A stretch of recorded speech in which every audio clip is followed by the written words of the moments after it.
Hey, what's up everybody? HTG Brian here, back with more LEGO Star Wars The Skywalker Saga. This is Level 7, The Hunt for Jango. Free play! We're going to grab all 6 of those Kyber bricks, including the 3 tiers of the True Jedi Stud status, all 5 of those mini-kits, and of course the 3 challenges. Now, we did actually ring off one of the challenges called Charged Up, complete the level without being hit by a seismic charge in story. So we'll show you when that starts and what to do and how to avoid that. And if you are in a hurry, just a quick reminder, we have quick links down below the video description. And now other challenges. We need to do an Aileron roll. Perform a roll to dodge incoming homing missiles locked onto your ship. That doesn't actually happen until we get to Jango. Again, we'll show you when the best place and how to do that.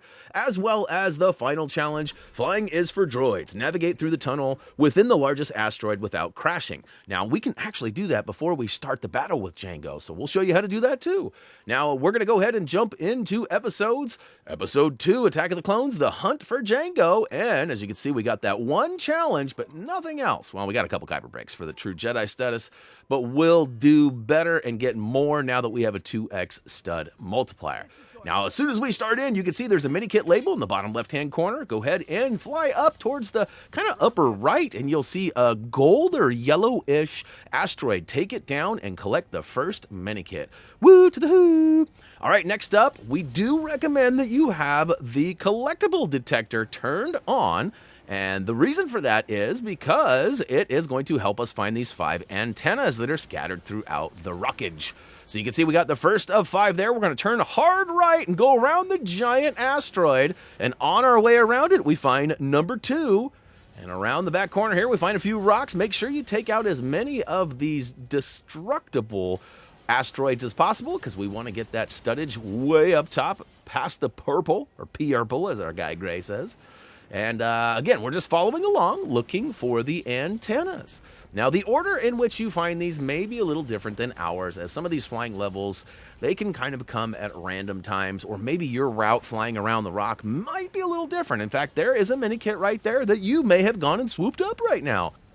I, myself, am going to keep on course to get the 5th and final antenna and get our 2nd mini-kit added to our list here. And then, of course, I'm going to pump the old space brakes, turn around, and grab the one we just passed up. So, all right, swoop on out there and grab this guy. Now, keep in mind, the reason why, some people ask, why do you do that? Why do you not get them in the order? Well, to me, this is the order, right? Like, I feel like it's easier for you guys to follow along with me getting all 5 antennas in one swoop versus me getting one here and then one there and one there. It helps with the quick links to jump through some of those when they do happen, but I try to avoid that as best as possible. Easy peasy is what I'm after for you guys. That's the goal, as simple as possible. All right, now we're swooping back around. Now, I want to point out that there is a yellow icon there with the exclamation point. That is actually where Jango is, and we got to avoid getting too close to that, otherwise it'll trigger off the rest of the story parts, right? We got the story progress that's going to happen if we advance it.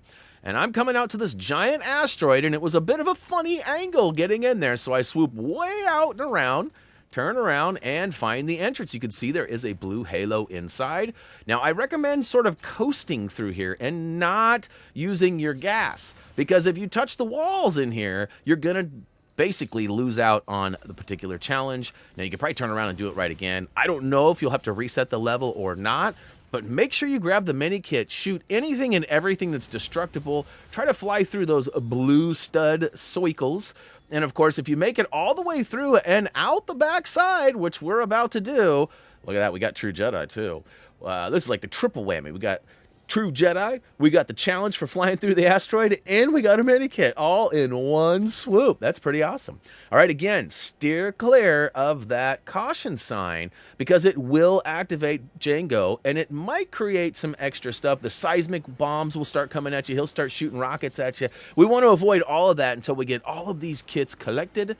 So I'm going to swoop out and go a little to the left. I'm going to pull a Han Solo here and use I got some tricks up my sleeve. Off to the left I go. We'll go ahead and pull up and grab it. This is just another flyby here. Booyakashow.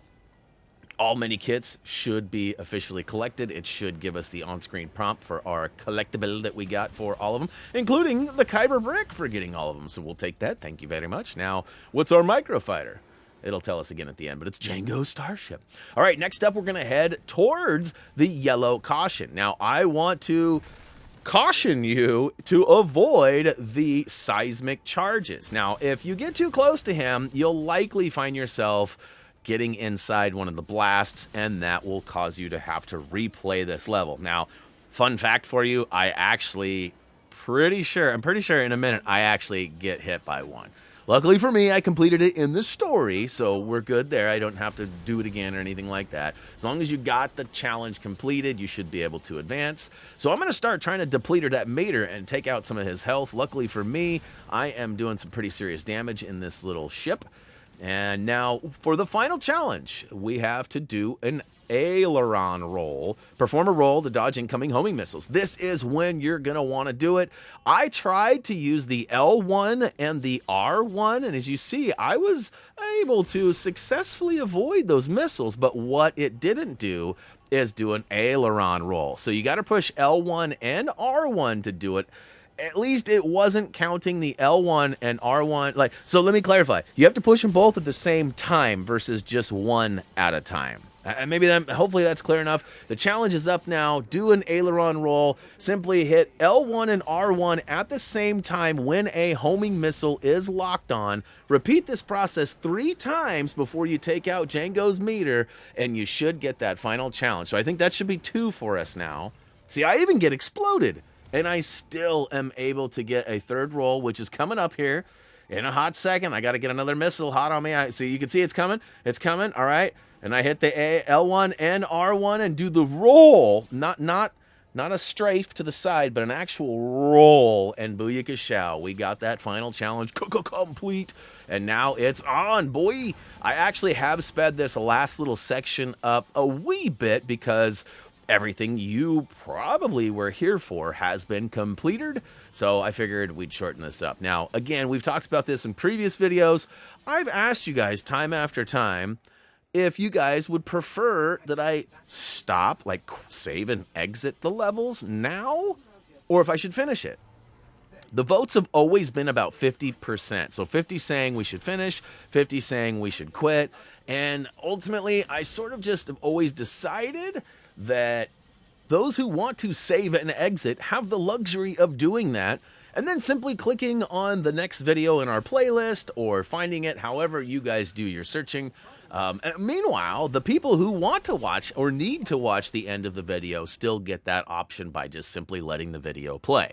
So, like I said, I feel like it's the best of both worlds. And now, I know earlier I mentioned that I got the Seismic Charge Challenge completed in story, but I feel like right there, I might have actually just taken one. Now, that might have been a story-related bit, but it happens twice, and both times I get shocked. So I don't know if I would have actually completed the challenge this time, or if that was a different type of charge, because it seemed like it was maybe story-related. One question I do have regarding that is, if you save and exit and you have not taken a seismic bomb, will it count for that, or do you need to physically defeat him? Because it does say complete the level. So you could save and exit, which does technically complete the level, but I feel like you probably need to deplete his meter, take him all the way down to 0 health, like we're about to do. So if you have not got that seismic charged up challenge, then we definitely recommend trying to finish the level versus save and exit. So if you have that problem, I apologize. I probably should have brought that conversation up a little bit earlier, but hopefully you guys all got it in story and it's not a worry. All right, his meter is done did. We're going to go ahead and land on Hoth because this has been kind of our hubba bubba spot, right? Like, we definitely landed here to get our data card that we purchased the 2x stud multiplier. Oh, yeah, I almost called it stud red brick multiplier. That would have been an old school mistake, but level complete. As you can see here, we're going to push that stud. We're going to raise the roof with the studdage, yo. We needed 50K. We almost doubled it with our 2x stud multiplier. And I got to be honest, we didn't really go out of our way too much to find studs. We did at the beginning, but not much at the end. Charged Up was done in story. Aileron roll. Easy for me to say. We did the rolls. We also got that asteroid cleared without hitting any of the walls, which was pretty surprising. I thought for sure we would have bumped into something. All 5 minikits found, unlocking Jango's Starship Micro Edition. And guys, that is it. I was gonna say, I don't think we got any characters, but woo to the who! Cody's excited, and hopefully you are too. That's gonna wrap it up for level 7, the Hunt for Jango free play. We got all those kits, we got all those challenges, we got that True Jedi, and hopefully we helped you get there quickly and easily. Don't forget to click that like button. Check us out on social media. HappyThumbsGaming.com is available as well. As for me, that's gonna do it. As always, until next time.